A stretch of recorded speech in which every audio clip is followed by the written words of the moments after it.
Dallas মাতালো Nagar Baul James. পূর্ব ঘোষণা অনুযায়ী chapter 2 James live in Dallas শিরোনামের কনসার্টটি বাংলাদেশের সময় আজ সকালে অনুষ্ঠিত হয়েছে ডালাসের প্ল্যানো ইভেন্ট সেন্টারে। প্রবাসী বাংলাদেশের উপস্থিতিতে দিনটি স্মরণীয় করে রাখতে আয়োজকদের পক্ষ থেকে কোনো ঘাটতি ছিল না। কনসার্টে নিয়ে আয়োজকদের একজন বলেন, এর আগে যুক্তরাষ্ট্রে অনেকের কনসার্ট হয়েছে, কিন্তু এত বড় আয়োজন বাংলাদেশের কোনো ব্যান্ড নিয়ে কেউ করতে পারেননি। তাই টেক্সাসের ডালাসে ইতিহাস গড়ছি আমরা। ধন্যবাদ তাদের যারা গোটা আয়োজনে আমাদের পাশে থেকে সহযোগিতা করেছিলেন এবং আগত দর্শকদের, কারণ তাদের জন্যই এই বড় আয়োজনটি আমরা সফলভাবে সম্পন্ন করতে পেরেছি আজ। এর আগে ব্যান্ড নগর বাউল 2023 সালে যুক্তরাষ্ট্রে কনসার্ট করতে যায়।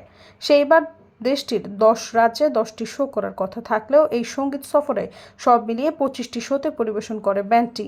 এদিকে ডালাস কনসার্ট শেষে নর্থ আমেরিকান ফেস্টিভ্যালে গান গাইবেন জেমস। সেখানে জুলাই 25, 26 ও 27 এই 3 দিন কনসার্ট করবে তার দল। সৈয়দা ফারিয়া, সমযোগ।